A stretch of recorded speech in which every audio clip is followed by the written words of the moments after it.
Je vois souvent aujourd'hui des dirigeants de tous les pays d'ailleurs qui ont souvent des attitudes de violence. Naturellement, M. Trump et M. Erdogan ont été les champions de cela. Mais on voit bien qu'il est difficile de demander à un peuple d'être pacifique si les dirigeants sont eux-mêmes brutaux. Et jamais Chirac n'était brutal. Donc il m'a appris ça, et puis il m'a appris aussi la cohésion sociale, qui est la vraie valeur moderne de la République. 95, c'était la fracture sociale. C'est de la fracture sociale, et en 2002, c'est le plan de cohésion sociale, c'est tout ce qu'on essaie de construire justement pour éviter. Ça rejoint d'ailleurs un peu le grand groupe central de Giscard, qui était la thèse de démocratie française. C'est cette idée de rassembler les Français plutôt d'être dans le système dans lequel on est rentré aujourd'hui, qui est un système de polyfracture, où il y a beaucoup de fractures dans la société, et on voit bien que la priorité doit être la cohésion sociale. Quand le président de la République actuelle dit « il faut faire nation », Chirac disait « il faut la cohésion sociale ». Et d'ailleurs, vous parlez de Giscard, 78, deux Français sur trois.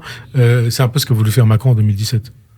Il y a un certain nombre de points communs. Et on parlera de lui après. Mais oui, il y a un certain nombre de points communs, c'est clair. C'est cette forme de modernité, à un moment ou à un autre, donner un coup de jeune.